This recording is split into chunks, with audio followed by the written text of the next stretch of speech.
What's going on, YouTube? This is your boy, Mr. Micro Mike, and today I'm pissed off, and we're going to talk about the post-game show. I am here with the fellas from the DSA. What's going on, Detroit Drew? I got my Drew Wisers. I'm ready to have a good time, sit back, and watch you go off today. Oh, absolutely, man. TA and Noble Sports, what's good, man? What it do? Hey, and positively, Mr. PD, what's going on, brother? It's going, man. It's going. And, of course, Luke G from Luke G's Field Review. What's going on, man? Hey, man, let's get it, man. We got a lot to cover. And hopefully Mike don't blow it. Don't blow it. Stop. Luke, can you do me a big-time flavor and do roll call? Absolutely. I got this covered like makeup, man. All right, ladies and gentlemen. I got to make sure I try to drag this on a little bit because Mike is genuinely ticked off today. He has been going ham, people.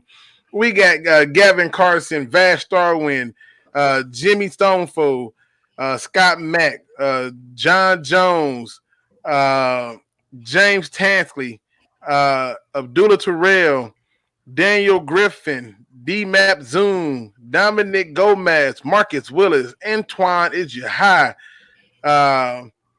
Barbie Lion, I hope I said that right, Jay Schultz, Mr. Khan, Pride Time B, Bill Collier, I'm Not the Hacker, Donald Trump, Joe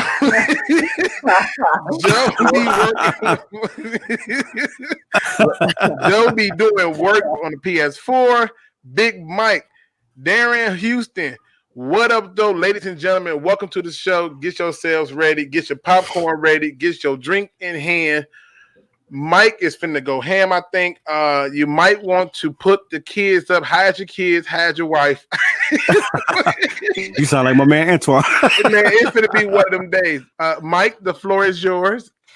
Hey, what's going on, folks? And I did not expect much from this game.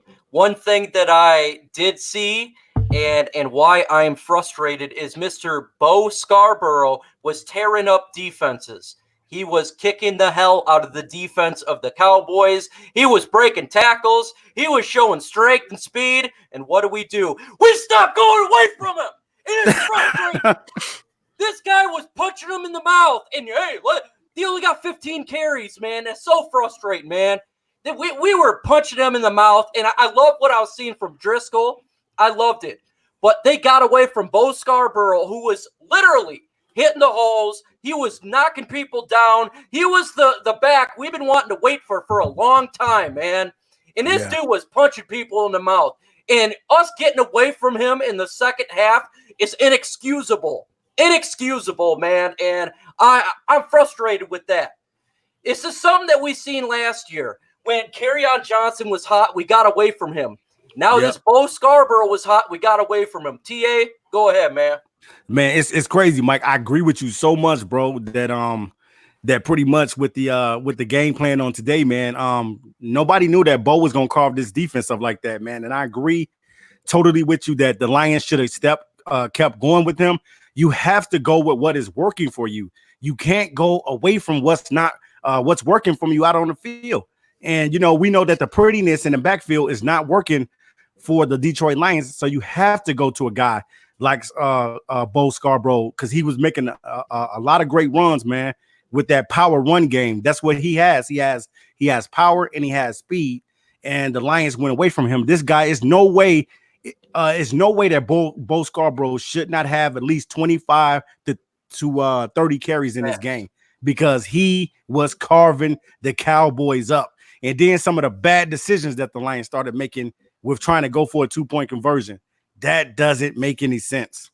It doesn't make any sense. It was frustrating. It's frustrating to watch that. I've been waiting for a power game from this team for a long time. And this guy gets in there and he is bullying the defensive line, the linebackers, not getting taken down by the first back. I'm like, oh my God. Oh my God. This guy is and what do? They don't go to him the whole time. Detroit Drew, man, what do you think of this game? What's your initial thoughts? Look, there's some positive things to be taken away from this game, especially since me personally thought it was going to be way worse. I thought Ezekiel Elliott was just going to run the ball down our throat. We did a semi-decent job against him, but our defense is still pretty much trash. But let's give credit where credit is due. Trey Flowers is starting to get better. He looks more healthy. He's still not lighting it up the way we thought he was going to, but he's getting a sack every game now. So, I mean, he's stepping it up. He looks healthy. We're going to have to see next year when we're trying to go at it again what he is going to do. Offensively, I think we got some backups on our hands that are good backups. I think Driscoll could be a good backup for Stafford. The only problem with him is they have not changed the playbook for him. They do that little shuffle pass where he runs out to the left or the right and the offensive line moves with him, but that's pretty much it. He's a runner. There was several times on third down where he could have ran for it, and if not picked it up, come pretty close to picking it up, but he's throwing off of his back foot and throwing some ducks out there, as JMO said in the group chat. So that is something that Bevel has to adjust and use his quarterback to the best of his abilities because he's got some potential. He could be really nice for us. Not saying he's going to be a starter, but for Stafford when he comes back, that's a good backup to have. He's getting plenty of playing time right now, learning the receivers. He didn't really throw the ball to Galladay that much, or they didn't really connect until the end of the game. But there's some nice things. Like you said, Bo was looking like Bo Jackson from Technical Bowl. So, I mean, he was going crazy. And I like J.D. McKissick. A lot of you guys don't, but he looks like a much improved Theo Riddick for us. That's, maybe not anything to brag about, but we need that in the backfield. Both of the running backs that play today, guarantee you, are going to complement Kerryon Johnson next year very, very nicely. Between those three guys, I think we are onto something there and just do running back by committee. We're definitely onto something of being a very high draft pick this year. Positively, what's your initial thoughts of this game? My initial thoughts are I'm not fully on board, but I've tipped the scales just a little bit towards starting to lean towards I want Matt Patricia gone. He was calling the defense today, and it didn't change anything. And also, I'm gonna try to explain the 2-point conversion attempts real fast. It might not make sense, but here's the thing. What that told me is they were gonna go for the win. They're going for the win is what that told me. So basically, what's the difference if you missed the 2-pointer on the first touchdown as opposed to missing it on the last touchdown? It's the same thing. So just know if you're gonna miss it sooner rather than later is part of what that was about. But the punt, Luke, you might have to explain this to me, but that punt made no sense. I don't care. 21. Oh, my God. 21, I get it, but dude, why did you punt? That made no sense in that situation. We are who you thought we were. What? You have to convert a 4th and 21, or you have to rely on punting it, then getting the ball back, then getting probably worse field position, and oh my gosh, I mean, Driscoll's all right, I guess. I mean, he's all right. I mean, he's not Stafford, obviously, but we all knew that. And here's Skip Bayless. How about them Cowboys? Happy for you, Skip. I'm not. I hate that guy. No, on this one day, I'm happy for him on this one day. But, I don't think Stafford would have made a difference in this game. But yeah, that defense is trash. Luke Our G, defense man. is horrible. Luke G, what's your initial thoughts of this game? Man, as you can see, Luke ain't upset. But before we get into that, ladies and gentlemen, there are 72 and growing, 75 and growing. We got 27 likes. Let's get those likes up first of all, as we go through another Detroit Lion vent. hey, Luke, I'm sorry. Can I do one last thing? Go ahead. Hey, I'm sorry, everybody, for predicting the Lions to win. I was wrong, but yeah. Actually, you wasn't because, believe it or not, I had them losing by 14. And the truth is this. Let's be honest. They were in this game with a chance to win it for every step of the way. The problem is, for some strange, odd reason, it came down to the one deciding factor again: coaching. For all those people who was in here like, you can't fire Matt Patricia, he ain't the problem. You watch today, this is the exact stuff I saw year one and why I wanted him gone after one season. When you sit there and you scratching your head as to what's the logic behind punting the ball there? What's the logic? That's what You might as well just bend on over and take it where you know it's going. And if that's not enough proof, let's go back to some of the other things. It's 3rd and 3. You put in Ty Johnson on 3rd and 3. Damn, that pissed me off. A guy who hadn't even been in rhythm, yet you threw him in. You know, now Jacoby says, Luke, you gotta blame the players for once. I will blame the players when they are adequately given the props. Like, for example, Darius Slade letting the ball go between his hands. That's on him. Yep. But the Jared Davis not getting a sack, that's not on him. You know why? Because Jared Davis was gassed. He was absolutely tired. And the truth is that he was still out there because Mike said it. We didn't run the ball. We went away from what was working. The bigger thing is this. Yeah, you can blame players. Absolutely. You can blame the players. But at some point, I got to start to say to myself, how many times did you watch that game and you seen coaching decisions as the problem? Nothing else but coaching decisions. Because when I watched it, I saw a whole lot of coaching decisions that was resulting in us taking more and more back steps. It just didn't make sense. It didn't. And at the end of the day, all of this comes back to one person, the head coach, Matt Patricia. If you don't believe that Matt Patricia is the problem, let me ask y'all this question. How many times y'all seen Jesse James today? How many times did y'all see TJ Hawkinson? Where were they? Where were they at? You know you know what else really frustrate me? Really frustrate. I'll start with the offense here. Taylor Decker. I am so tired of seeing this guy, man. He is getting beat nearly on every play. He's still getting penalties. I don't get it, man. I can't stand this dude, man. I can't stand him. And this defense, man, this defense is so bad. Is it just me? Or did you guys feel like the players had no idea what was going on defense? People were 10 yards open. 10 yards open. Yeah, yep. They were confused. They were confused. How is that possible in the NFL? You have now had 2 years in this damn system, and these players look like they never played a game on defense. They have no idea what's going on defense. And people, I don't know if you guys seen it. It was early in the game in the first quarter. They threw it Darius Slay's way.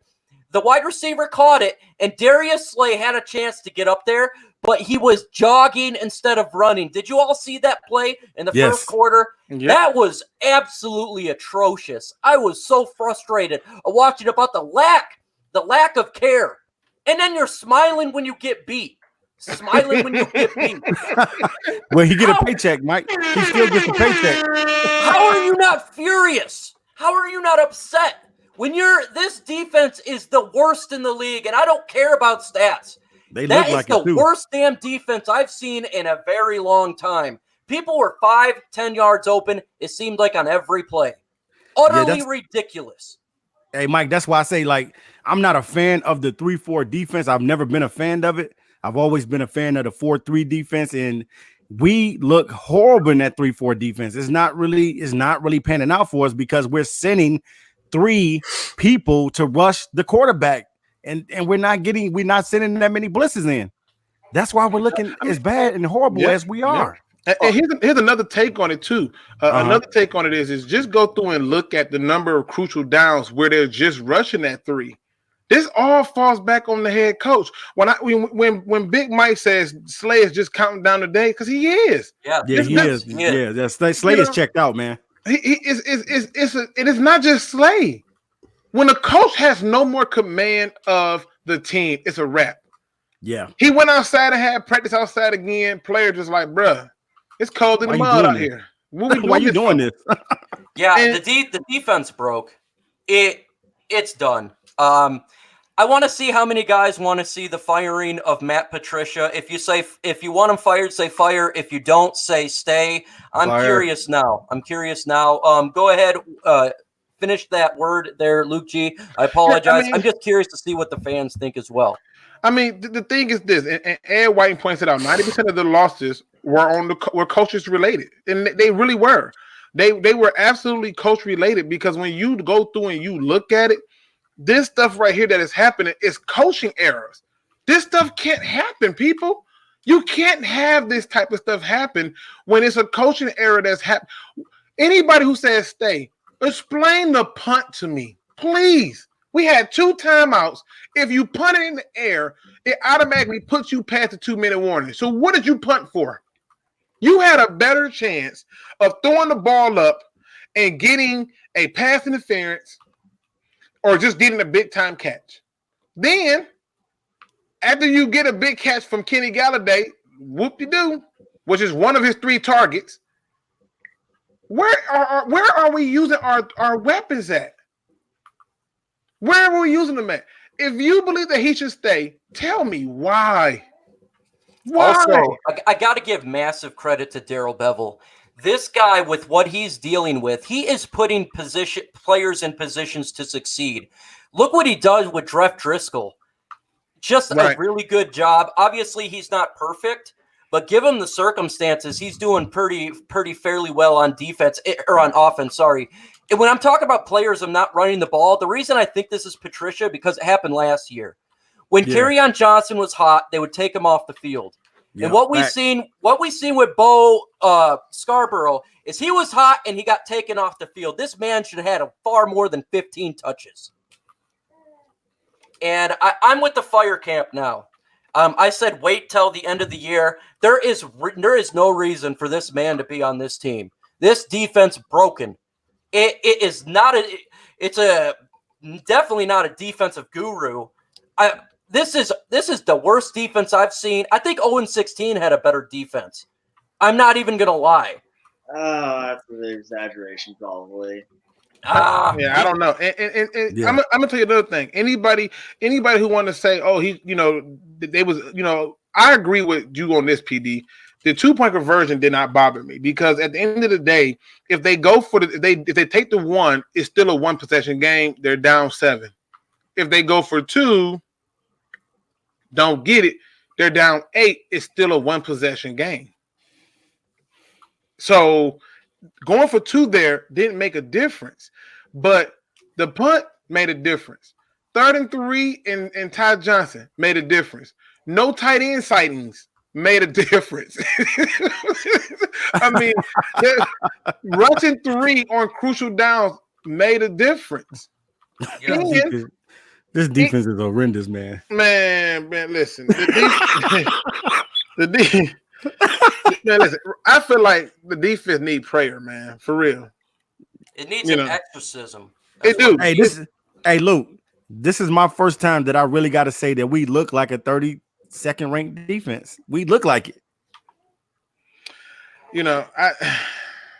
Mr. Khan says, how did Stafford get injured? I think it's the same back injury he had last year, but it was, I believe, that Oakland game where he ran, and I think he took on the linebacker, and he took that helmet. Yeah, that hard hit.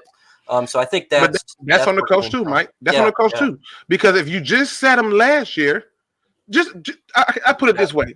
Listen, everybody wants to say this right now, right? Stay with me. Everybody wants to say this right now. But if the Lions would have sat Stafford after they knew he had a bad back in games that didn't even matter, you might actually ended up with Josh Allen and not the tight end. Now, I'm not saying the tight end was a bad move, but I'm saying it's a bad move when you don't use them. Right. Use the tight end. They're not using both of the tight ends. Right. They're not utilizing them. Our offense should go through the tight ends. We're not using them. Well, you know what?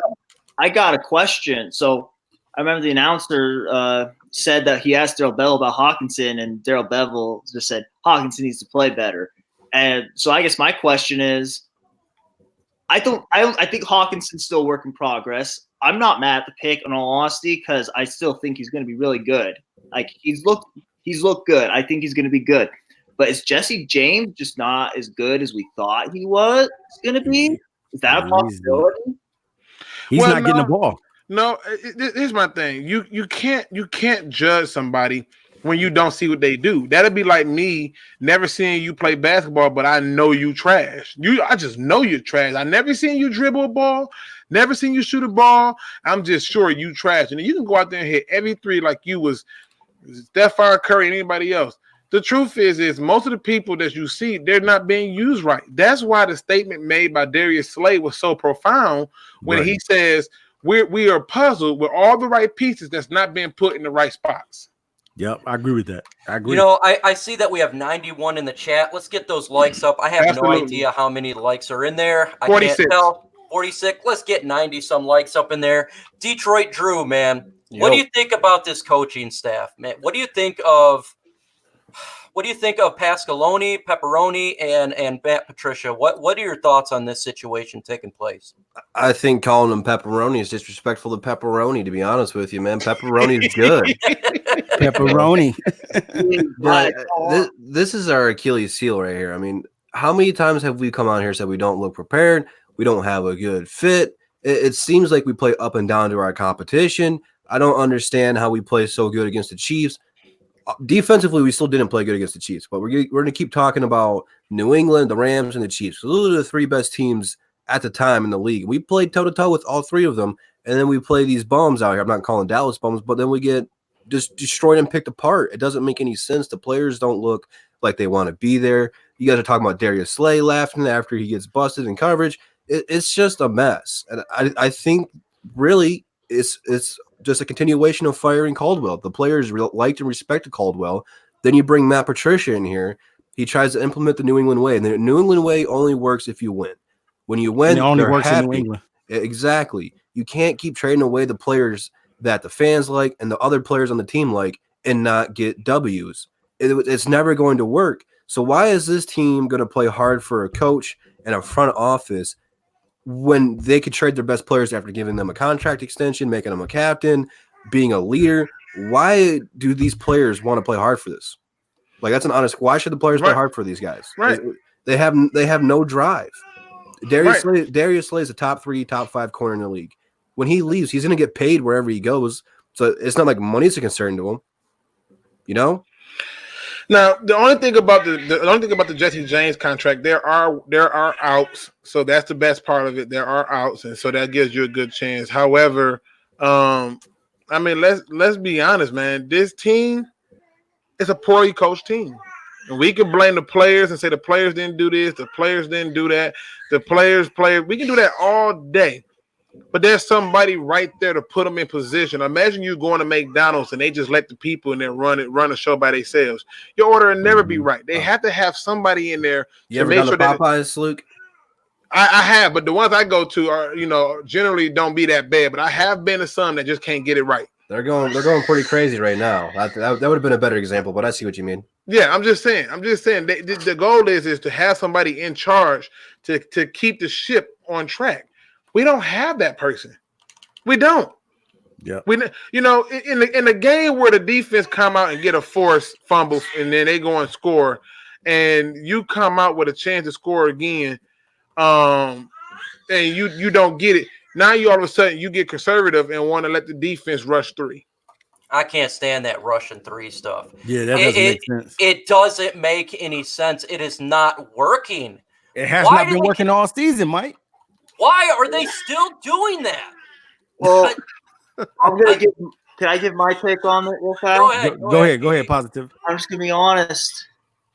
Nothing on defense is working. When we blitzed, I mean, I can't remember all the blitzes. I think we got there like maybe once and then forced a bad throw maybe once, but when we blitzed, it didn't work. When we dropped a bunch back, it didn't work.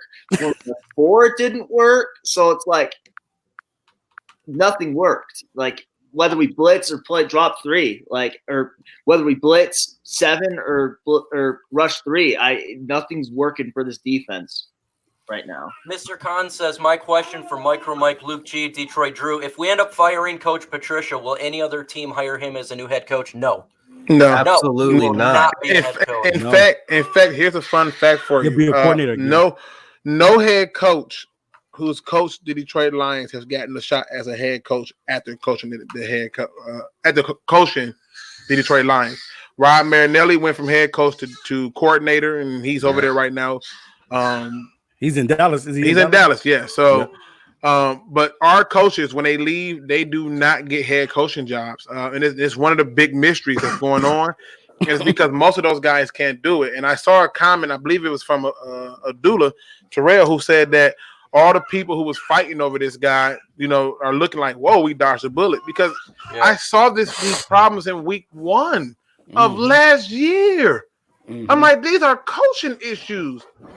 And I believe it was UTA who was like, man, it's his first year. You can't do him like that. And I'm like, bro, I'm done. I seen enough. Yeah, I did say that. Seen enough. I would never back off from something I said. Yeah. He's like, give him a chance. I said, man, I just said you got to give him a chance. Yeah. Yeah, and I'm telling you, the crazy part about it is I saw so many coaching deficiencies last year, and I was like, okay. And even when we was doing our breakdown in the offseason, they were saying, what's your biggest worry? I said, no team scares me, but my head coach is the problem that I worry about, man. Yep. Mine was the offensive line, and yours was the head coach. Yep. Slay is a Russian spy. That's funny. I wonder what his Russian name would be. I don't know. What makes it so funny is the dude's name's Donald Trump. It makes it even more funny. Yeah. That sounds like something he would say, too. So, look here. I seen some questions who you want as a head coach. I said Mike Tomlin. I would love for him to be the head coach. I think that would be a very good fit. I don't know, obviously, if the Steelers are going to end up releasing him or not. Probably not. But that would be the individual I want. How did Quinn go from scouting assistant to general manager? Seems like a big jump. I don't know, man. I'm rethinking a lot that's taking place right now. And it's a bit frustrating. Luke G, can you take over real quick? Yep, I got it. I mean, listen, let's be honest, though, people. Let's take a moment and put all this in perspective.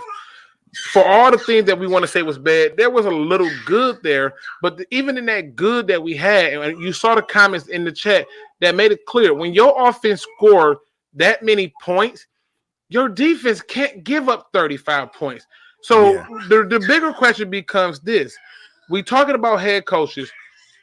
What do the Lions need to really do at this point to take that next step? Do you believe that this is a coaching issue or players issue? Let's start off with you, Drew. Coaching. We have the talent.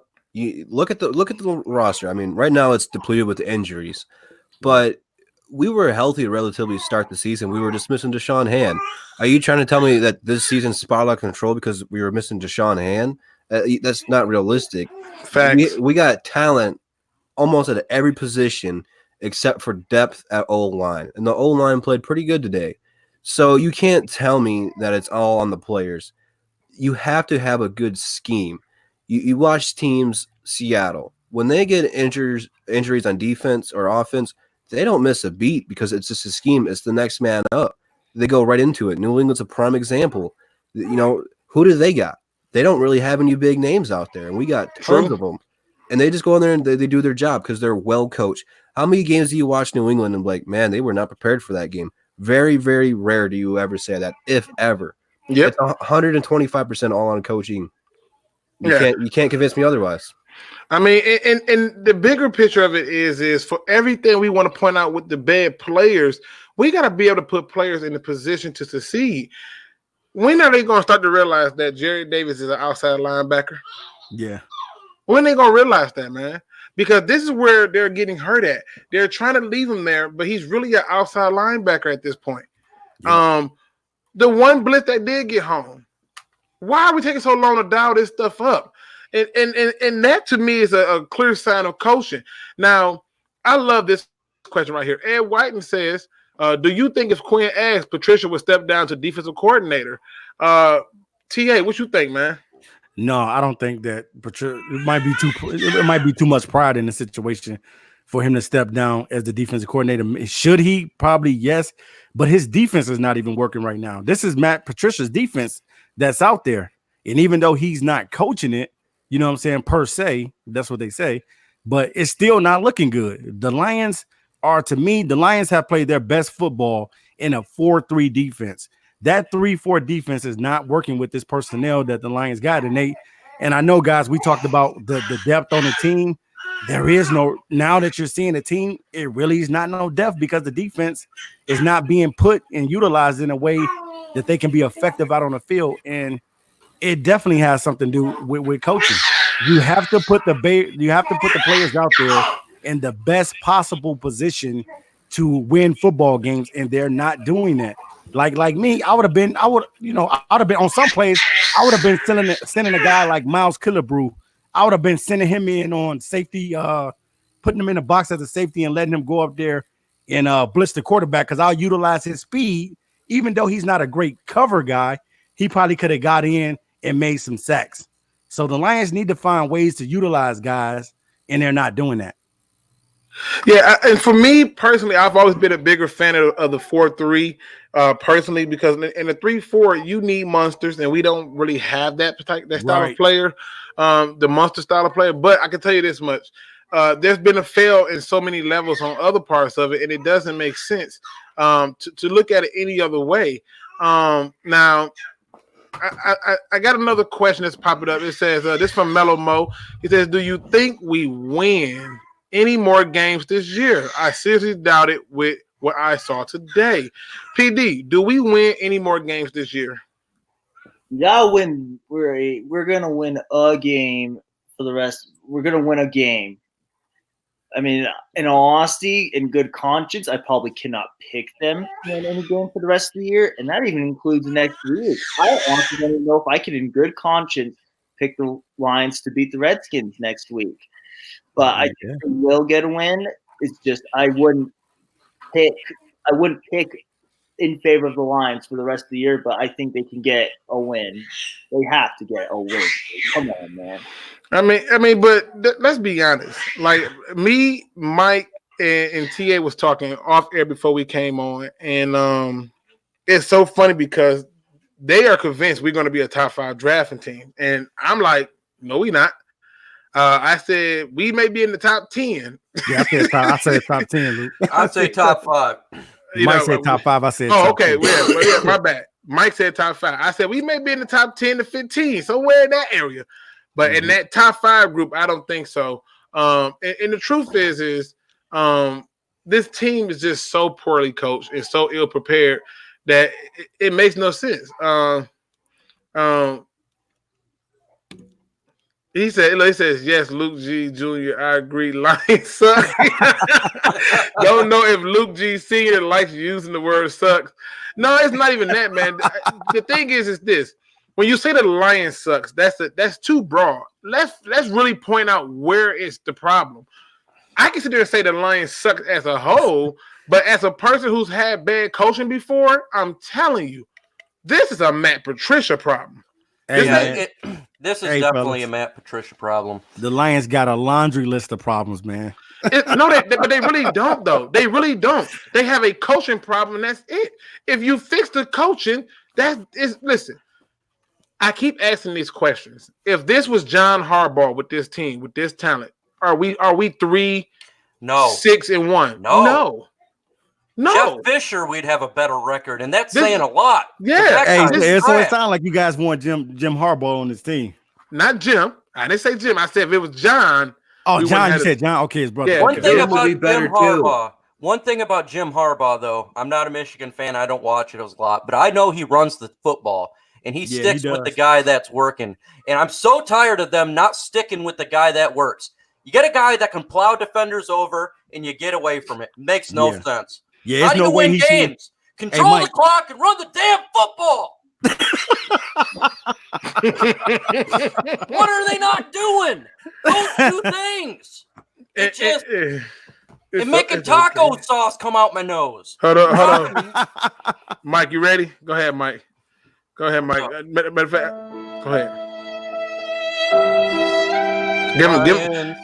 They're making me feel like I want to cry.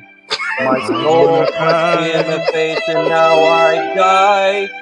I look at the film, I shake my head and sigh. Oh, I want to cry. Listen, Marcus Landon says, I don't like Slay no more. I can't wait for him to leave. I'm telling these players, it's not just Slay. They are checked out on They this checked head out, coach. man. They checked out They're mentally sick and of him. physically. It was cold as crap. Listen, if you're not in Michigan right now, you may not know this. The last few days, this past week, it has been extremely cold, and he had them out there practicing. And he said the reason is that practicing on the turf is too harsh on their bodies. So he wanted them to get outside and get on some grass so they don't get hurt. So, okay. Jim Caldwell, I miss you, man. Hey, now this is what I want to say. Hey, this is what I want to say though about Quinn, because this is going to come back and backfire. And we was talking about this. Me, Luke, and Mike was talking about this. It's going to backfire in Bob Quinn's face about the 9-7 is not good enough, because now you're going to have to live out those words for a very, very long time, because people don't want to hear that. You know what I'm saying? You said you fired Jim Caldwell, and then you said 9-7 is not good enough, and then you went and got Patricia, and Patricia is doing worse. Well, right. He's not even getting 9 wins. He's not even getting 9 wins. I think we misinterpreted that quote entirely. He said 9-7 is not good enough. You can't get a good draft pick at 9-7. You have to tank to get a good draft pick. J-Mo just joined us. J-Mo. Yeah, I see what you're saying. Speak, please. Can y'all hear me? Yeah. I hear you. Yeah, we can hear you. Hey, man, it was a good game, but I got 3 takeaways. 1, we gonna win next week. I don't know who really cares about that. But 2, if we don't fire Matt Patricia now, y'all might see me on the news. And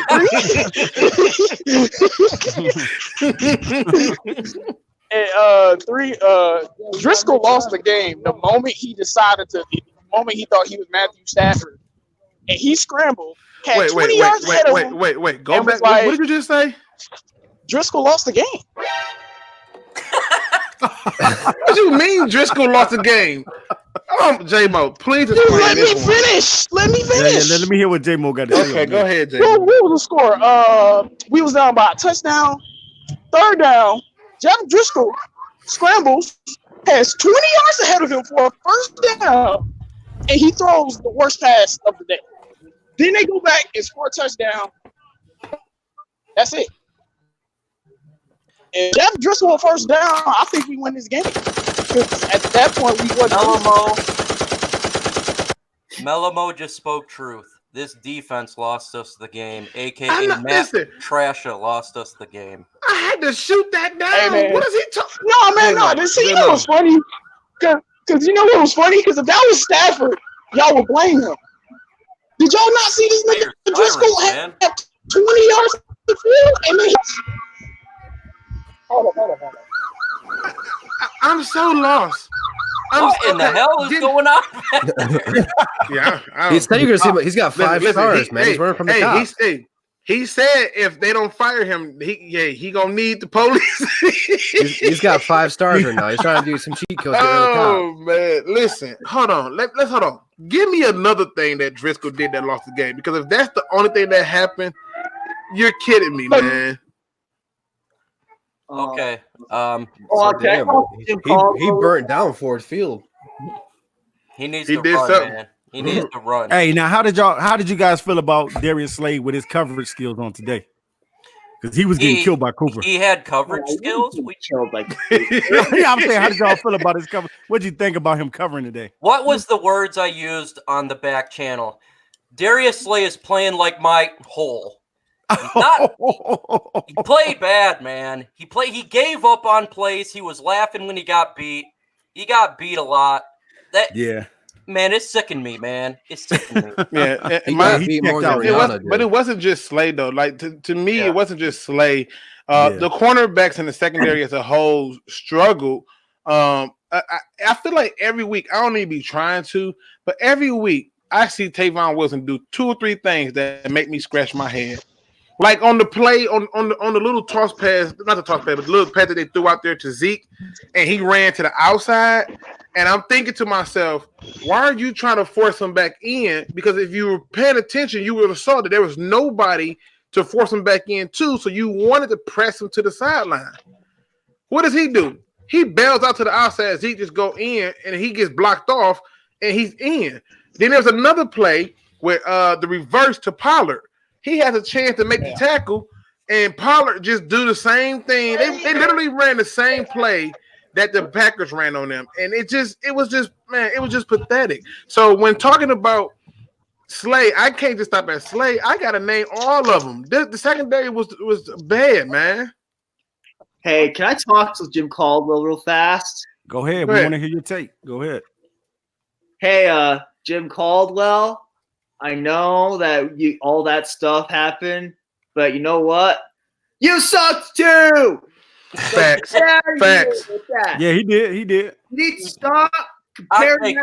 We need to stop comparing Matt Patricia to Jim Caldwell. Just because you don't like what Matt Patricia is doing doesn't mean you want Jim Caldwell back. Mike, no.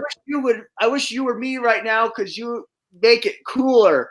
But stop comparing Matt Patricia to Jim Caldwell. If Jim Caldwell was back, y'all be complaining about the same crap they're complaining about right now. You're gonna be complaining about the same coaches no matter what. Every time they get a new coach, you're gonna be complaining. Exactly. Because if they don't get the job done.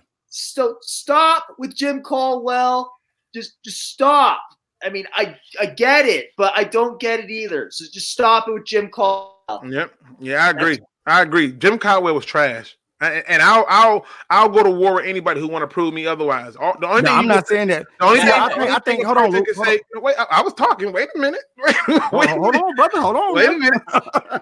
The only thing I can say, the only thing most people can say in defense of Jim Caldwell is, oh well, at least he did make the playoffs, and at least he did. But it's like, bruh.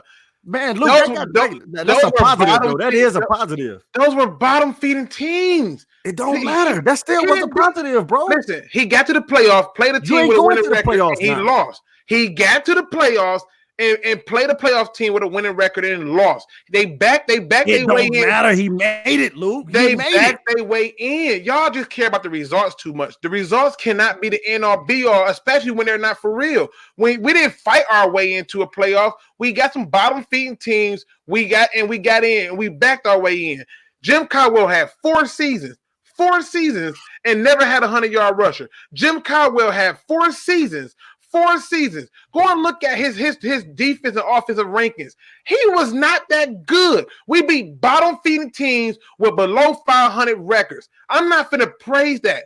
And it ain't just start there. He had the same problem with the coach. He took a team that Tony Dungy built to the Super Bowl, and then the next year with Peyton Manning taking over mentally, he couldn't even close the deal there. Jim Caldwell was not the answer. No, I'm not saying. Look, don't get it wrong, though. Don't get me twisted. This is what I'm saying. I'm not saying that he was the answer, Luke. I'm just saying that they did. You still have to count that as a positive that they did make the playoffs. You're not making the playoffs under Patricia. You're not. So you can't be mad at other people for expressing their opinion on how they felt about Jim Caldwell. That's just a fact. PD is telling you that PD is telling you that Jim Caldwell and Matt Patricia are no different. And that's the truth. There are no difference. They are literally the same. No, that's not the truth. That's not the truth. Oh, really? So our offense was lights out under Jim Caldwell. The offensive line of Jim Caldwell. Our offense are lights out. No. Okay. Same. Yes. We had a top 7 offense with Jim Cooter. You saying they're the same people. I would say Jim Caldwell is a better coach than Matt Patricia. I'm not saying he's a good coach, but Matt Patricia is not a good coach at all. At least Jim Caldwell is average. And that's why he was I agree with that, J-Mo. At least he was average. You can't compare Matt Patricia to Caldwell. I'm sorry, guys. I got you all riled up. No, you're fine. You didn't get us riled up. This is good debate, man. This is good debate, man. It's okay to have a debate. Right. I want to say what? Okay, no, I want to say one more thing about Jim Caldwell. Jim Caldwell was a good coach because he had Matthew Stafford, and that's 100% how I feel. Matthew Stafford is the only reason Jim Caldwell even looked like a semi-competent coach. And that's what makes Matt Patricia look like trash. No, I agree with you there. I agree. Hey, PD, I agree with you there. I said multiple times that Matthew Stafford saved Jim Caldwell's legacy because I can't give him credit for those non-comeback wins, bro. They go to Stafford and Prater. Like that whole 2016 That whole 2016 year was just all Matthew Stafford, bro. And Prater, I'm gonna give Prater his respect. Oh, it's good. But You gotta compare Matt Patricia to Marinelli type. That's who I would compare him to. Right now, Matt Patricia is not. He's not a good coach. He is a deficit to this team. He's a net. Yep. Like, he doesn't bring anything but negative. There's nothing good about him. Nothing. Even his damn pencil sucks.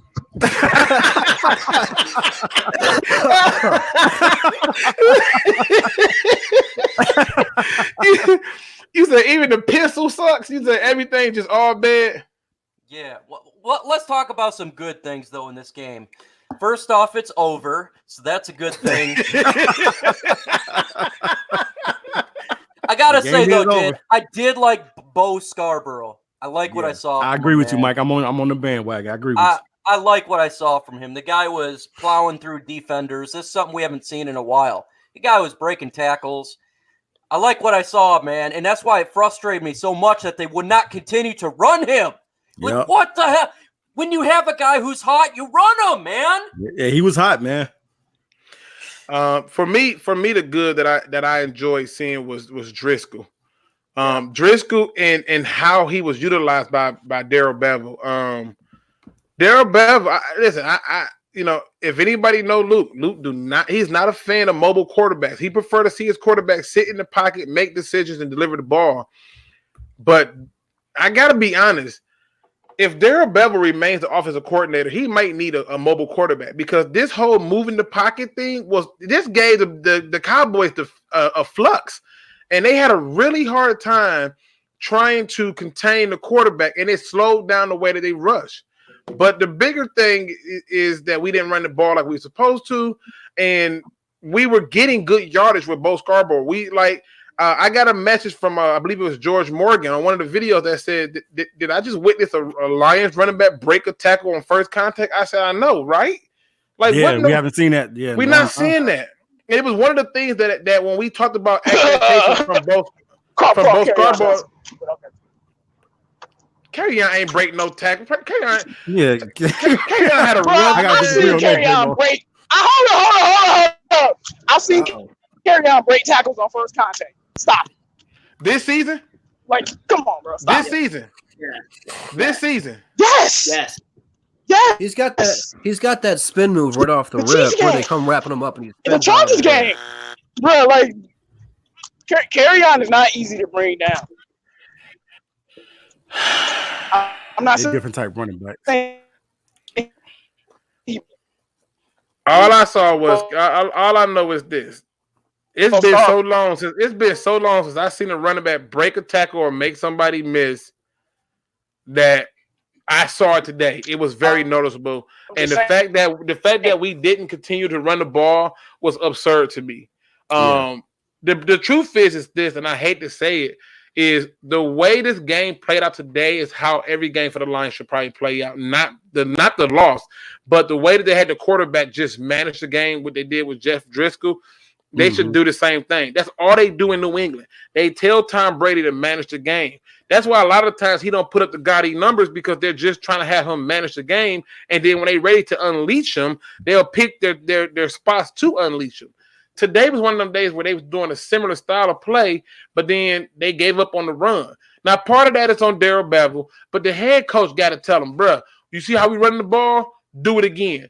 I mean, I watched Bo Scarborough, a guy who I thought was done in this league, drag players in from like the 3 to 4 yard line out. I don't see Carry-on doing that. No, I don't either. Punishing people, man. He was playing hard. I loved it. Yeah, but that, like we said too, off air, Luke and Mike. We was just saying that how Bo, like Mike may mention, like Bo Scarborough, he brought another physicality to the game that we haven't seen in the backfield. Running back that has power and speed. That's probably the type of football that the Lions probably should have been doing, but they waited so late to start doing it. Well, in Carry-on's defense, last season you had Garrett Blount and Theo Riddick out there. Neither one of those two running backs lit it up, but they handed the ball off to Blount up the middle. Got the 2 yards, 3 yards, whatever it was, if that, and got them tired. And you bring Carry-on out here, who is an explosive back, got all the big yards that ran him to the outside. So the defense was still kind of guessing. Now that you moved Carrion into the starting lineup, you brought in CJ Anderson. For some reason, you let him go. It didn't work out. You didn't really have another back that brought something else to the table. Both Ty Johnson, McKissick, I mean, they were all just decoys that never used them right. You knew when Carrion was in the game, they were running the ball, and you knew where they were running it. He hasn't had that teammate or partner in crime to get it up. If we would have signed Mark Ingram this offseason, we would be having a totally different conversation right now. Yeah, to having the 1-2 punch. So I disagree. You gotta give that to Carrion. He doesn't have that partner in crime to help take some of the workload off of him yet. I disagree. Even if we had Mark Ingram, they still wouldn't run him the ball because they just don't. When the guy is hot, they get away from him. Bo Scarborough, hey, I'm just plowing through people doing 4 or 5 yards of carry. Let's give it to McKissick. Let's give it to someone else. Why? When this guy's hot, give it to him. So if you get Ingram, he'll be, he's hot. We're gonna give it to, I don't know, some scrub we find off on some other team that ain't doing anything, and then we'll throw him on IR right after he hurts himself. And we'll find another guy we'll put in front of him. Right. Yeah. Play the damn guy who's doing well. Yep. Yeah, I agree, Mike. Playing well. Feed him the damn ball. Feed him the ball. Yeah, he should have had at least 25 carries. He should at least had that many carries. Yeah, but they didn't. And I'm gonna tell you the truth. This how you know that running the ball wins games. Just go through this year. Just look at this year. Look at the teams with the best records. Tell me what they're doing. What are they doing? What are they landing their bread on? Running that ball. Even from the 49ers to the Ravens to the Vikings to the Pack, they're just running the ball. That's all they're doing. Yeah, that's all they're doing, and they were successful at doing it. Yep, you're right. And you know what? That would be our best defense, milking the clock and keeping our defense on the sideline. Right. Because we are part of only 3 teams who have a lead in every single game, and look at our record. We can't stop anything, man. It's sad. We probably don't even have any stop signs in the parking lot at Ford Field because we can't stop anybody at all. And you can't keep scoring. This isn't Kansas City. We don't have Patrick Mahomes and Andy Reid calling the offensive playbook. Give credit to Bevel. We still scored 27 points without Carrion Johnson, without getting Galladay involved, without Matthew Stafford. We still scored 27 points. Yeah. So, I mean, that defense is garbage. The defense, man, is horrible, man. It's horrible. I'm disgusted when I look at this defense. No pride. There's no pride on this team. They're laughing, having a good time. When you're getting roasted, yep. Right. You're a professional NFL player. When I play football and I don't get paid, I would be furious with that type of result. These guys are laughing and having a good time. Darius Slay, you're an asshole. Mike. Don't do him like that, Mike. Come on, Mike. I mean, but let's be honest though. Let's really be honest though. Like this team has given up on the head coach. It is very obvious. The only people that are fighting for their coach is the offense. like, and that's not because they're scoring points. It's not because they're the only one there. It's because the offense has literally said to themselves, "Okay, we got to do this. We got to do that, and then we keep going." And what they're having happen is they're playing for him.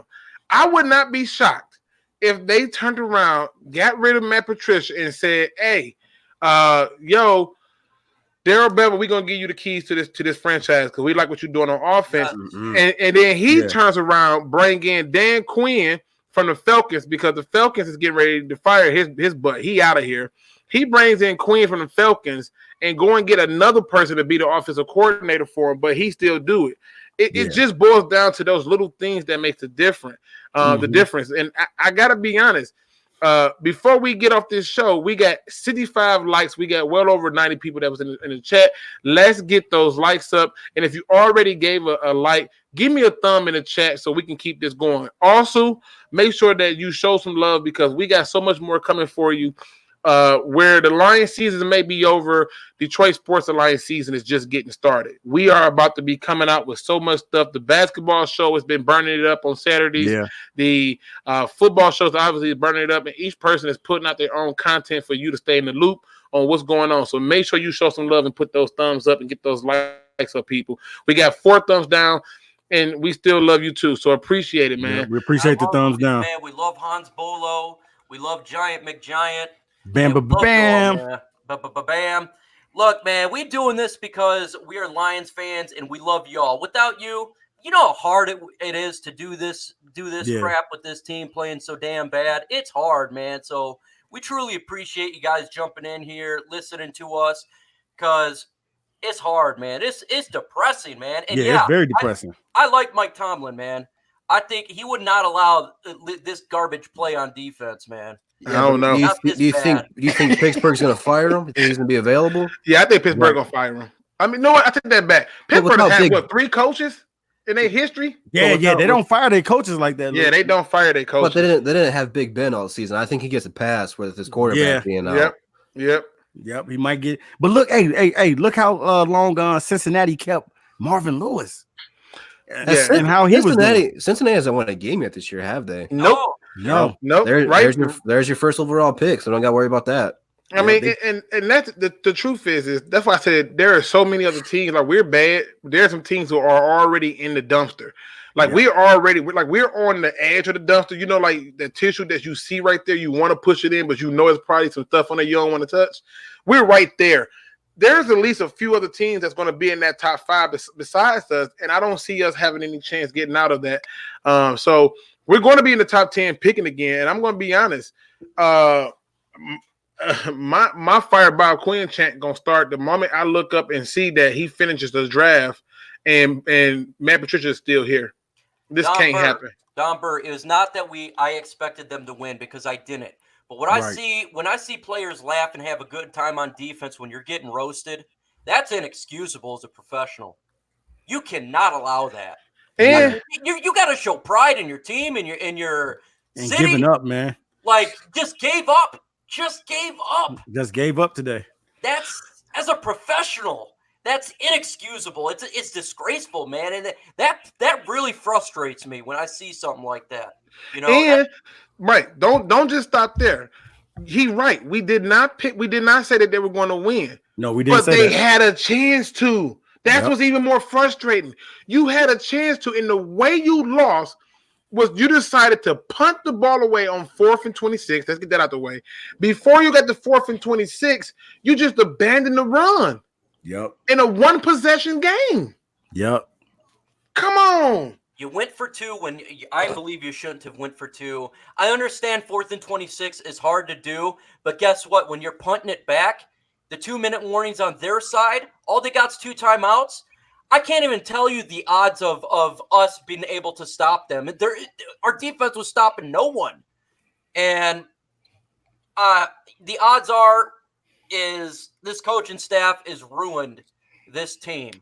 And it really has. This team's given up. There's no pride whatsoever, man. No pride in this team. Nope. And we as fans have been watching this, and we're disgusted with it because we spend so much time and effort, and we want to see Detroit put on a different level. We're tired of being the laughingstock, and you're sitting here making millions of dollars, fiddling your thumb laughing because you screwed up. Don't be laughing. Get angry. Yeah, be mad about it, man. That you guys are not winning. Facts, man. Might deserve a standing ovation for that one, because them that was spot on. That was spot on. And the sad part is these games that we're losing. I mean, if you put it this way, Bob Quinn said it last year that all the games that they lost were by 6 points or less last year, right? And this season has been similar. They're losing by 6 points, and they had a few where they got beat down. But for the most part, they're losing close games. The problem is when we were losing by 6 points or less last year, we didn't look as bad as we do this year on defense. This just looks totally like a totally different team, and it doesn't look good. And to me, that's where the problem is coming in, that we have to be able to just call a spade and see that the coaching is not where it's supposed to be. And it's unfortunate.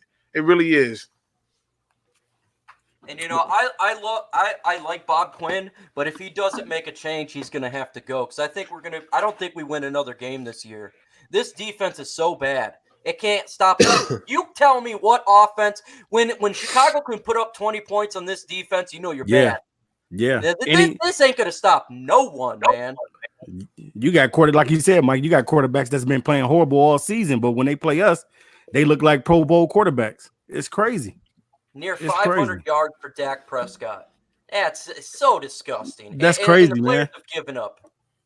Yep. I mean, and listen, the truth is this: if you just go through it, and you look at the people in the chat, what's the point of having a defensive-minded coach if you're going to be 31st in the unit? Right. Living tree. Somebody needs to be fired. Right. Somebody needs to be fired. And the truth is this: do not be surprised if you look up and you see that they got to fire Paul Pasqualoni. Do not be surprised if you see that. He better be gone by tomorrow. Well, I don't even want to see that dude. And because I don't want no more excuses after this. Because I think Bob Quinn did play that game today. He did make a lot of calls, and we got freaking trounced. I'm just so tired. I'm so tired of this defense. Yeah. Matt Patricia was calling the defense today. I'm pretty sure he had the play card in his hand, so I'm pretty sure Patricia was calling the defense today, and it was still not looking good. Need to go, man. Bob Quinn, you need to right the wrong. This guy is garbage. He's a bad coach. Nothing about him is good. Nothing about him is good. Get rid of him, man. Move on from this bum. He's a bum. 3-6-1. That's garbage, man. Yeah, worst damn defense of all time. Hey, look, you see what Marcus said. Marcus says, and why are they still playing Tavon Wilson? He sucks.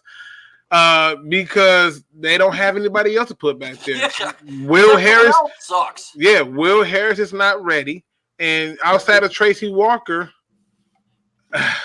what do you have? What do you have? Right. I mean, Diggs is doing great in Seattle. Hey, Diggs. Yeah. So they gave up on Diggs, a guy who they gave a 3-year contract to, and they dipped on him. Tavon Wilson. I'm telling you, man. Every time I watch these games, I always see at least 2 or 3 plays with Tavon Wilson. I just be like, bro, and it be on crucial downs. But it wasn't just him today. There was a lot of things going on, and it's because the defense was gassed from being out there too long because we couldn't control the tempo of the game with the run, and we couldn't do it. Miles Killebrew, I believe, was hurt. But I can tell you this much. For the people who are saying pass rusher, you're not going to see that in the draft. Especially if the Lions end up with a top 5 draft pick, they're taking a quarterback. Yeah, it's too many quarterbacks coming out. They're taking a quarterback. If they end up in the top 10, like 6, 7, all the way up to the 10, the chances is, and if a quarterback still slip, they're going to take a quarterback there, or they're going to take another complimentary running back, or more likely a complimentary linebacker. And if they end up in the top 15, it's definitely going to be a defensive back. And this is just based off me doing some research, but it's this team does not. They don't respect the current leadership, and that's the problem. And we can talk about the players all we want, but they're not going to do it. Now, Riff Distortion says Tua might slip with the injury. I'm not taking a quarterback with a dislocated hip. He just dislocated his hip. Yeah, I'm not taking that guy. A dislocated hip, you throw from the hip, and you from the foot all the way up to the hip. You need your hip. What if he falls the second round though? That might be worth taking the risk on a second round. Yeah, in the second round, but I think he's talking about the first. They were just talking on Fox that the scouts were saying that he might fall very, very late to the first, which again is gonna depend on what his rehab's gonna be looking like at that time. He might fall to the second round. It's possible. Well, if that happens, then I may consider it. But I mean, again, you're still taking a risk on a guy with a dislocated hip, right? And he's going to be getting hit in his legs. It's not like he's going to play the first year anyway. We still got Stafford, so I mean, he's going to be sitting for a few years. Yeah, but if we get a top 5 draft pick, go Justin Herbert. If we a top 10, I want to see the best damn defensive player on this team. If we're somewhere else, I want to see Decker just gone. I don't even care where the draft. I'm tired of you, Taylor Decker. Stop. Mike is heated. I am so tired of his stupid freaking left. Everyone just goes by him like it's nothing, man. Nothing, man. He sucks. Can't stand that dude. Yeah, he hasn't been right, man, since that injury, man. He has not been right since he sustained that injury a couple years ago. He ain't been right. Yeah. I mean, You listen. can go with Patricia out of here, man. Listen, we got Rift Distortion who said no Justin Herbert. I said no to Jalen Hurts because Buffed Up said that they need to go for Jalen Hurts. But where's the statement that I missed it? But he says no, don't take nobody who need a hip. I just look. Yes, Silverback Scott. Ain't no point in taking the guy who needs a hip. I'm sorry. That's a hard injury. I mean, a hip injury, man, a dislocated hip. Yeah, that's a crucial thing right there, man. Man, He's gonna have to oh man, yeah, it's crucial for the help. It's crucial. So those little things to me make a huge difference. Again, we are still pumping people. Let's get those likes up. Crank the like button up for me if y'all can. Show the DSA some love. We are still here with you through this suffering of a season as we have to unpack all the BS that comes along with one Mr. Matt Patricia. And I'm telling you right now, because Matt Patricia was the first hire of Bob Quinn. Bob Quinn takes some heat for this because you brought this bum here. And he's not living up to the bill. And you could have did some things different, but you just been so adamant about bringing your friends here. And this is where I gotta draw the line in the sand, you know. Yeah. And you can't. We no longer curse on this show, Luke. And you said Patricia. That's now a curse. My bad. My apologies. Matt Patricia. I failed the city. Matt Patricia. Look, Bob Quinn's got to be account for this. He's got to right the wrong and fire him. He's got to let him go. There is nothing this guy is bringing to this team that helps. It's a negative. It's a negative, man. And I would rather play with 10 people on the field on defense than 11 and have Matt Patricia as our coach in this damn defense because it sucks. Yeah, it do. It sucks, bitch. Man, listen. And the worst part is, did y'all happen to notice how as the game went on, because we couldn't even have a rotation with our guys, that they literally just started dropping like flies, like Flowers went out. Then like yeah, everybody's they just started dropping like flies. Flowers went out. Yeah, it was like bad, man. It was real bad. Yeah, everybody hurt now. Now wait, Don Burr says, okay, so if you fire Patricia, you start over once. Shaking my head. No, we don't. Everybody seems to have a belief that if you fire Matt Patricia, you have to start over. No, you do not. You do not have to do a complete rebuild. You do not have to do a complete start over. That's just not true. You just need a small surgery to rectify the problems. You know, Tua need a hip. His hip got dislocated. He's not finna just start over as a quarterback. He's not a quarterback no more. He's now a fullback. It doesn't work like that. This team getting rid of Matt Patricia does not mean start over. Because what happens is this.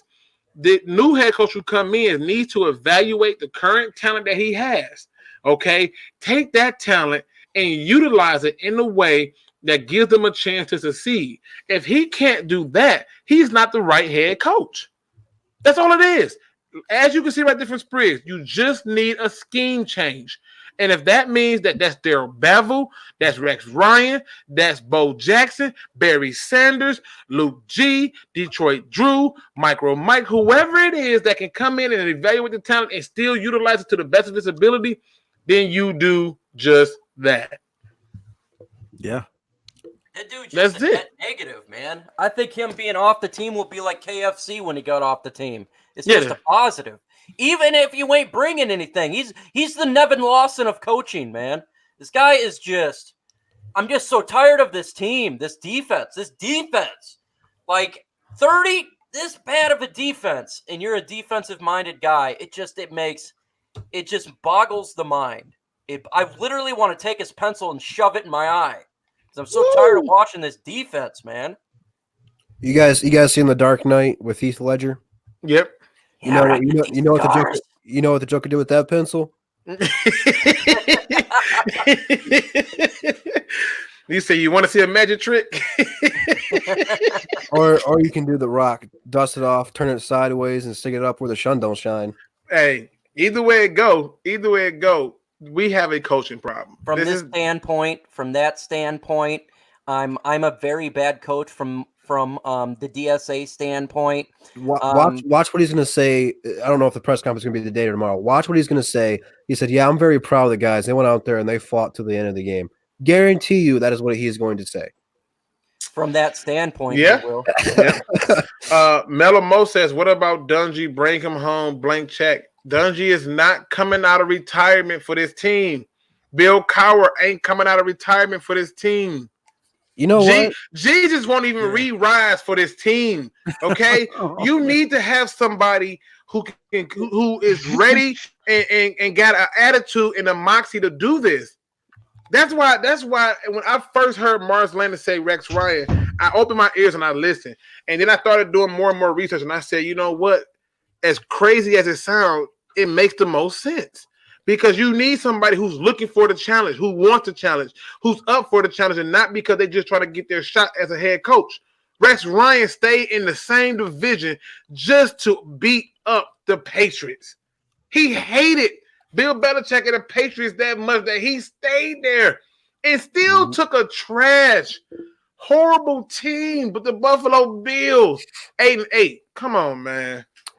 I don't know if Rex Ryan's the answer. I mean, at least we know we play defense. That always seems to be his calling card, but he never had a good quarterback both in New York and in Buffalo. You know, I'm really thinking about Tony Romo. I mean, the way he can see what the defense is doing and the offense is adjusting. Oh, excellent choice. His mind is there. The only problem is I don't know if he's going to be able to translate what he's seeing in the booth onto the field, but he's got the mind for it. I want a Super Bowl winning Drew. head coach. Yo. Head coach.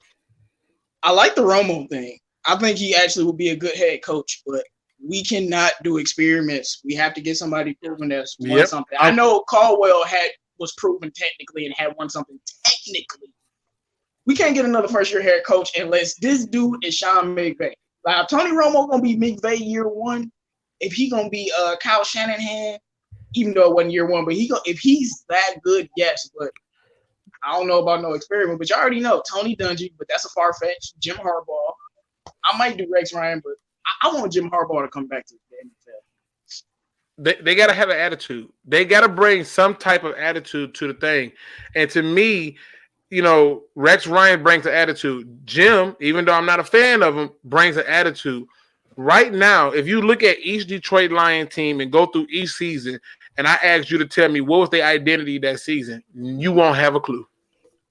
They need somebody with an attitude that's willing to establish an identity, and if they do that, we'll be on track. Right now, we don't have that. We don't have an identity. We don't have any attitude. I mean, the most emotion I seen from Matt Patricia was when they was doing the national anthem for the service people. Shout out to my military people. But outside of that, no emotion. I'm watching the game not too long ago where the Seattle Seahawks going against 49ers and their defensive coordinator on the sideline going nuts. Their head coach was emotionless until I saw that coordinator. He was going nuts until the head coach showed emotion when they made a mistake. Like, really? He was giving people that "are you stupid" look. Matt Patricia don't even give you "are you stupid" look. He just chew up his chin, his lip, and his beard, and just stands there. And Cowboys did the same thing. Every time you saw Cowboys, something bad would happen. Cowboys would just look off into the camera, like that kid who's on that rap video, like, "Mama, I did it." Like, that's what he did. I feel like Caldwell is a different coach philosophically. You can't expect that from him the way he coaches. I don't need the rah-rah guy. I need the guy that wins. I'm sure I'm not the only one who saw it, but I'll bring it up. I can't be the only one that saw. I can't remember which touchdown it was, but some touchdown Dak threw, we 3-man rushed. And then third down, we were trying to stop them in the fourth quarter.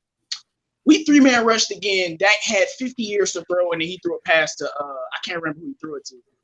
And that was the game. So I just need a coach that's smart enough to don't 3-man rush against the Dallas Cowboys O-line, you freaking stupid idiot. I mean, you're right. It's just that simple. Well, I'll tell you this much. I will tell you this much. To me, before Dak left a whole lot of touchdowns out there. When I say Will Harris should have got cooked for about 2, we lucky. But it is what it is. I mean, but when I say that when Matt Patricia was like going to be the head coach, I thought that they should have gave a shot to Terrell Austin. I really did. I thought like he was a hot name, and I'm like, why are you not giving this guy a chance? You're going to give some type of opportunity to somebody. Why not him? And they didn't. Now the more I think about it, I feel like if you somehow say Darrell Bevel is going to be your next head coach, Tony Romo is going to be your offensive coordinator, your defensive coordinator is going to be Dan Quinn, I think the Lions would get back on track relatively quick. And you don't have to do a lot of switching up with that type of group there. But right now, it's just, man, the coaching is – if you look at every Detroit team right now, it's coaching. Oh, definitely. Don't get me started on the Pistons. But no, man, because I'm only saying that because I've been the only one. I've been on the island since we got Dwayne Casey. I've probably been more critical of him than any DSA or DVE member, all of us. And they always used to defend him. Look now. But I was going to say, I don't know that promoting Darrell Bevel to head coach is the right thing to do. It won't work. I don't know. I just feel like I'm very wary about this new hot young guy on the block now. After Matt Patricia failure, I just feel like we need to get somebody that's been there, done that. I like Rex Ryan, but he ain't been in no Super Bowl. Jim Harbaugh has. Facts. Well, I like Jim Harbaugh is not gonna give. I like Greg Williams. What about Mike McCarthy? What about McCarthy? No. Nope. I mean, no. Listen. This guy, when his quarterback went out, I mean, let's be honest. They were very bad. They were very. His quarterback was pretty bad. Yeah, but he. I mean, what is his claim to fame? What is Mike McCarthy like? What is he known for? Brett Favre and Aaron Rodgers. That's what I'm saying. Getting massages and apparently learning. Getting manicures. No, that's Robert Kraft. Yeah, that's Kraft. No, McCarthy. No, they said McCarthy. You need to stop it, Drew. I'm not gonna do that. They said McCarthy used to get personal massages and stuff. I'm like, this is weird. I just want to coach that's been to a Super Bowl or won a Super Bowl, and this Jim is why Caldwell did that. And this is why someone said debate JMO. I can't debate him. We agree pretty much on every damn thing. I mean, we can talk about Drisky, young Drisky, as I call him. We gotta get a winner, and that's who I want. I like Lewis, a Mike Tomlin. So I want to get a Mike Tomlin over there, man. No, listen. I'm gonna tell you, as much as I love Ray Lewis, the player, if Ray Lewis was the head coach, we would get a delay of game like 40 times because his sermons be too long. Okay, could you imagine Ray Lewis calling the play? First, you got to get into the mood. Bring the ball up to your theory. But he a winner though. That might work. But he a winner though. That's the thing that might work. But just because you're a winner, don't mean you can killer coach. Instinct. Well, y'all just said, make up y'all mind because y'all just said y'all wanted to win. When I say a winner, I mean a winner as a coach. I don't mean a player that's won Super Bowl. I mean a coach that's been to a Super Bowl or won a Super Bowl. Not a player. But what I was gonna say, man, stop, Luke. Stop it. What about because I know he's gonna be number one on the coaching market because of the seat. What about Greg Roman? Because I want to run the football. And he's been doing that his whole career. There's no way he's going to keep his job after this year unless the Ravens open up the bag. Listen, I just think it's Rex Ryan. I really think it's Rex Ryan. It had to be somebody with attitude. It had to listen. Don Burr said it best when he said that we don't want undisciplined football. I get that. But you're not going to get undisciplined football. If you watch the Rex Ryan's team, it wasn't that they had undisciplined football. They had Mark Sanchez and terrible offensive coordinators. You just simply tell Rex Ryan that, hey, we're keeping Darrell Bevel if you join. And if he don't pan out in the year that he with you can get him out of here. But in my opinion, the biggest problem is this. Whoever come in need to run the ball because that's what winning teams do. They run the ball. And we don't. All I'm gonna say is just I'm different than y'all, but to me it's Harbaugh. Stick to your freaking calling card. If you a defensive coordinator, I don't care if we 0-16. Your defense better be top 7. And Rex Ryan, when them even though that's not my number one guy, when them Jets teams were horrible and they was going 6-10 and Buffalo wasn't good, their defense was always top 15. No matter what, it don't matter how bad the roster was, no matter how bad the team was. they still play defense. And that's my problem with Matt Patricia. You don't play no defense. And that's why I started to get mad at Jim Caldwell, because he had Mr. And the offense was looking terrible. I like Driscoll though. We need to hold on to him. Yeah, absolutely. For next year. You know, a thing we're not talking about right now is we don't have a leader defensively. When we mentioned Ray Lewis, I had some flashbacks of greatness. Ray Lewis was the leader of that team. We don't have that guy on defense. I don't agree with that. Yeah, who's the leader? You just talked about having a locker room speech. Y'all basing it off results, because if we was 9-0, we wouldn't be saying we didn't have a leader. No. Who's the leader on defense? Well, one of the leaders got traded. Okay, so wait, again. Trey Flowers. Let me talk. Darius Slade, Trey Flowers, Snacks Harrison. Those are the leaders on the defense. The linebacker, the leader is Devon Kennard. Simple. And we're not using Devon Kennard the right way we did last year, though. Some of the leaders, we definitely not. Slay Definitely not. Hold on, wait. How is Slay a leader when he wants out? So that's terrible. What does wanting out have to do with you being a leader? That's why he's a leader. Our defense is bad. What you talking about? Listen. Here's what I'm talking about, J-Mo. How can you lead something that you don't want to be with?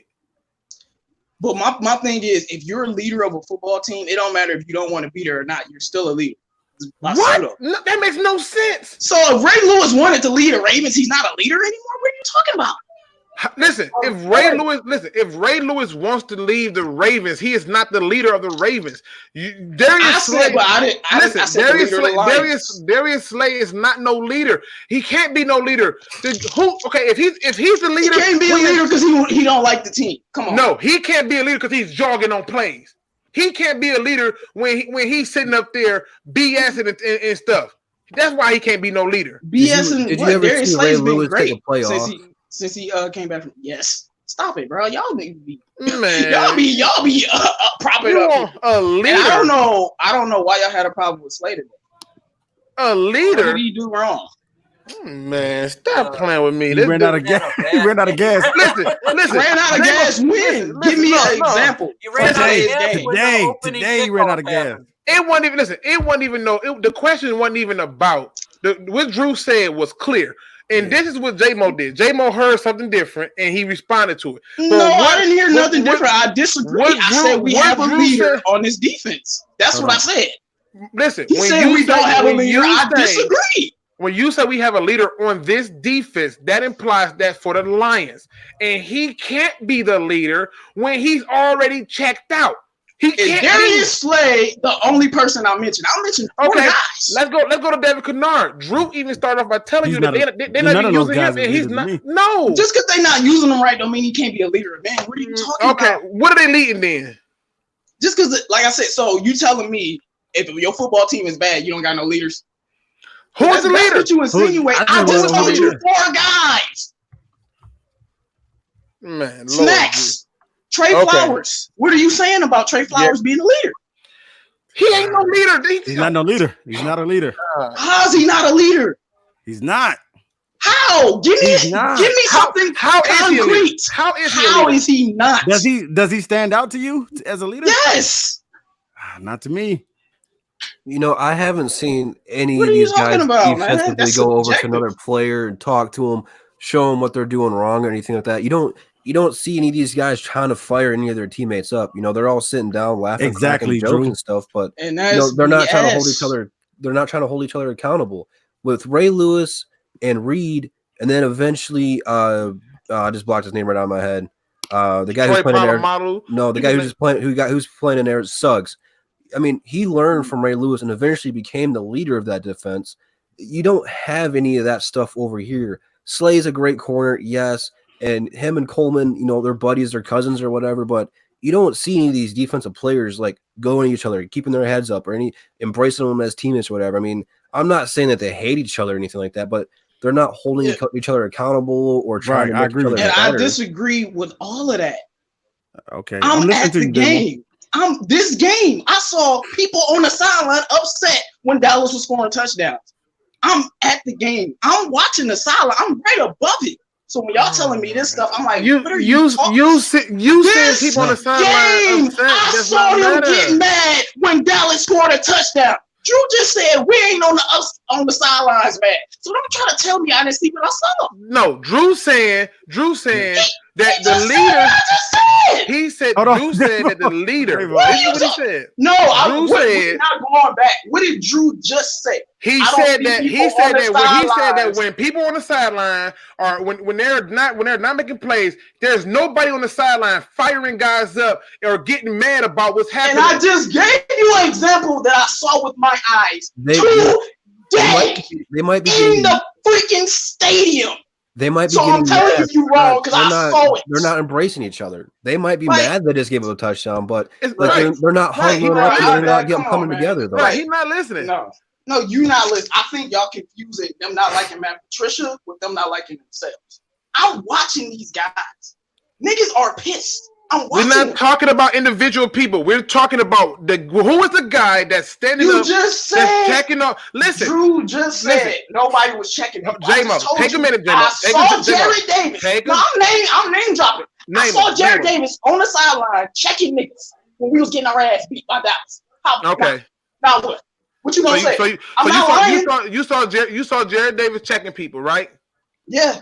And you didn't even name him as You one of our told leaders. me. Listen. You told me J-Mo, I did J-Mo. not name him as one of our leaders. J-Mo, I don't have to. J-Mo, let's have a conversation and not a shouting match. Okay? Let's have a conversation, not a shouting match. You just said you saw Jared Davis over there checking people, but you didn't name him as one of our leaders. And what Drew said was, we don't have that guy over there who's a leader who's over there getting in their face. Now, none of the people you named was in their face getting mad. You named a non-leader as the guy checking them. And that proves Drew's point. Because I didn't name him, he's not a leader. I just named the first people that came to my mind. Jared Davis has been a leader on this team since day one. Now, his play, that's another thing. But since day one, leading men, Jared Davis has been doing that. I just didn't mention him because Devon Kennard is a captain. So what are we talking about? You gonna say Jared Davis not a leader? Is that what we gonna do? He a leader, J-Mo. All right, you know he is. He a leader, J-Mo. Look, I seen that boy leading the defense. I know when the some battles are worth the fight and some are not. I want to have a conversation, not a shouting match. That's what I had a conversation. All I'm saying, I refuted all Drew's points. Jared Davis not a leader. Drew, Okay, you can think whatever you want. You can think whatever you want, but all I'm saying is when somebody tell me people not on the sideline getting mad, and I literally saw them do it today, I'm gonna respond with actual facts and tell y'all off. JD is a leader, but he's not the He's definitely a leader. He is a He's leader. not good enough. He's not good enough. We don't have that Stafford leader defensively. We don't. Because our best player on defense is I won't say he's our best player, but our top two player on defense is Slade. And Slade is just not that kind of personality. He's not that kind of personality, but he leads by example. The leader doesn't have to be the best player, you know. No, it doesn't. A lot of cases is but how many leaders on the defense aren't the best player? It's very rare. It's rare. Or the top three player. I ain't never seen a leader on defense that wasn't one of the best players. You need someone out there who is smart and knows what's going on. I mean, we get mismatches all the time on defense. We don't have a guy out there who is smart enough to change the plays all the time. And Jared Davis is still young. He's still learning how to play. So eventually he could become the leader. Right now he is a leader. Well, Luke ain't gonna like this. Tavon Wilson.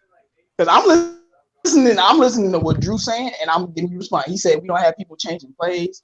Regardless of we getting cooked or not, Tavon Wilson was out there leading the communication. Maybe that's why we were getting cooked. But Matt Patricia, you do see it, and he's a veteran too, so he knows that because he's old. Matt Patricia is the leader. Said no one.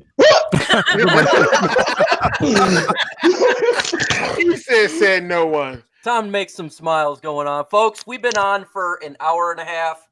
We're gonna do last words here, and right now, JMO's on fire. I'm gonna throw it to you, man. What do you got to say? I like Jeff Driscoll. I think we should hold on to him. I still feel like he blew the game for us. All you got to do is run for 20 yards in a straight line, but it is what it is. To me, that was the biggest play of the game. I expected our defense to give up 40, so I'm not surprised there, but I do feel like Dallas played down to us. I knew Zeke was going to fumble. I predicted that. But other than that, we suck. We'll win next week because the Redskins are way worse than us. It don't matter if we got Driscoll or Stafford. But now that the report came out about Stafford's maybe out 6 weeks with quotations because it's Stafford. If Driscoll's gonna play like this, I might be okay with putting him on IR, but I think we should just keep him out there until he's healthy. End of the day, we suck. Fire Matt Patricia. Oh, shout out Bo Scarborough. You did your thing. And shout out Marvin Hall. I knew Marvin Hall was about to catch that pass as soon as they put him on the field. I called it out. Shout out to Marvin Hall, man. All right, man. I'm going to throw it to Jim Caldwell's number one guy. What's going on, PD? Oh. Thanks, everybody, for tuning in, as always. It's been a tough season, but brighter days are ahead, I guess. Something like that. You don't sound too sure about that one. Hey, he's trying to find the words while he's saying it. I got a dark video coming out in like a month or so, dude. It's kind of dark when it comes to Detroit sports. But, yeah, thank you all for tuning in. It's been a tough season, but thank you all for rocking with us. And, yeah, go Lions, go Pistons, go Red Wings, go Tigers. And, yeah, the floor is whoever else is up next. Detroit Drew, man, what you got to say to the folks? Well, DSA is going to have a live draft party for the Lions whenever the draft is. That is really what you have to look forward to. I love the draft. So get your Drew Wise draft. They better not pull the Pistons or I'm gonna snap. And you know what I mean, Drew. I know what I mean. Had a number one pass rusher on the board, and then we trade down. That's the type of thing. I'm not going to put it past him at this time, but hey, Bob Quinn's done pretty decent drafting so far. So I mean, if that's his bright spot, we'll have to see. I mean, we're still a ways away, but might as well start promoting it now. Why we got something to look forward to, I guess. That's pretty much it. TA, what you got to say? Up, man, what I gotta say about the DSA? No, I'm just playing. But no. But basically, man, we played a competitive game on today, even though we all know that the defense sucks and we got to get better on the defensive side of the ball. I do really like what I saw from Bo Scarborough. He surprised everybody on today. And I know the Cowboys ended up cutting Scarborough. He was on that practice squad. And they end up cutting him. And look at that. You know what I'm saying? It's like we flip-flop players. You know, they got Kerry Hyder, and we got Bo Scarborough out the deal. So, you know what I'm saying? It's definitely amazing, man, to see how they was able to run the ball today. And they got to feed this guy at least 20 to 25 times in a game. And then also shout out to Driscoll, man, for doing his thing while Stafford is out. Pretty much if you're a Stafford fan, you got to put Stafford on the IR and let him heal properly. You don't want Stafford to take any more injuries to that back and re-aggravate it. So those are the things that I saw in the game, and we can always get better on offense with Taylor Decker needing to get better badly. So that's what I got to say for today. Thank you so much, Royal Kush 123, $1.99. Absolutely love it, man. I will definitely put it back into my channel. Much appreciated. You might want to invest that into some Royal Kush so that way you're not so stressed out. right. No, I need to invest in Matt Patricia getting the hell off this team, and then I'll be Luke G, man, what you got to say? Hey, first of all, man, thank everybody for coming in and enjoying the show. This is what I love about sports. You can have a nice heated debate, conversations amongst man. Laugh afterwards. It is nothing. You don't have to do no weird name calling or get all personal. It's the sport, and I enjoyed that. And with J-Mo, probably gonna have some more of that coming. Because I sure as hell don't think Driscoll cost us the game. So, but as always, people, I like to try to end things on a good note. You know, when it rains, it pours. But it's a whole lot easier when you have the right equipment.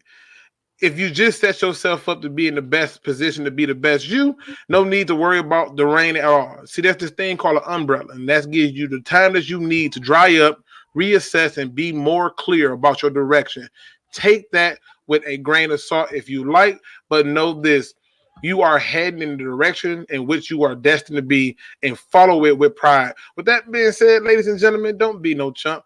Please make sure you subscribe to all the members of the DSA, and please do your research. Man, we had 90 some out here today. Absolutely awesome. After a loss, you get to hear us get angry and pissed off because this Lions team is underperforming. Truly appreciate it. It's very humbling. Again, like I say every single time, I truly appreciate it. Tuesday, the roundtable is on Luke G's Field Review. Show out for there. We're going to have some good questions. I'm sure we're going to be talking about draft, coaching. I'm sure we're going to be hopefully talking about how Pasqualoni got fired on Monday. And we'll have a great show for you guys. And I truly appreciate you guys' post-game show. I appreciate everyone showing out, and thank you for the super chat. With that said, folks, I leave you with this. Damn, the Lions suck. Adios.